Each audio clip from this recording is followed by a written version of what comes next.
শীতের মাঝখানে একটু গরম গরম সিঙ্গারা, তা আবার সন্ধ্যার পরে লেপের নিচে বইসা খাওয়ার মজাই আলাদা, তাই না বলুন তো আপনারা? হ্যালো গাইস, আসসালামু আলাইকুম। This is Lamia Shoshi, welcome to my page Basanti আনা।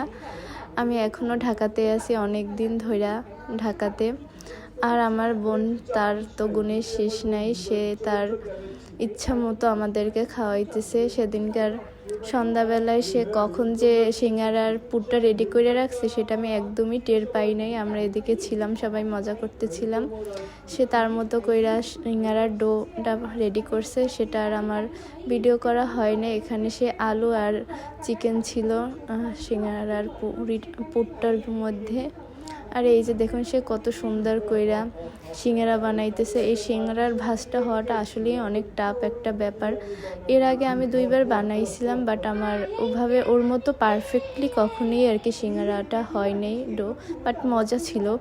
আর আজকেও তার সিঙ্গারাটা আসলে মাশাআল্লাহ অনেক ভালো স্বাদ ছিল, খেতে অনেক মজা ছিল। এই যে দেখুন সে ভেজে নিচ্ছে, আমি একটু যতটুক পারছি ততটুক ভিডিও করছি। সে একটা একটা করে দিয়ে দিতেছিল, আর ওই পাশে সবাই অনেক মজা করতেছিল। সে একা একাই ভাজতেছিল, দেন আমি একটু ভিডিও করার জন্য আসছি। এই যে দেখুন আবার সে আমাকে ডাকতেছে, শশী আপু আসো ভিডিও করো যদি। এই যে দেখুন সিঙ্গারা প্রায় হয়ে যাইতেছে। আমরা সবাই ওই অন্য রুমে আর কি ওয়েট করতেছিলাম তার সিঙ্গারা খাওয়ার জন্য। দেন এই যে প্রায় হয়ে আসছে। আর তার কাজের সব কিছুই অনেক পারফেক্টলি করার ট্রাই করে, ইভেন পারফেক্ট হয়ও। যখন ট্রাই করবে তখনই পারফেক্ট হবে, ট্রাই না করলে কখনোই কোনো কাজ পারফেক্ট হয় না। এই যে দেখুন সে কত সুন্দরভাবে আবার ডেকোরেশন করতেছে।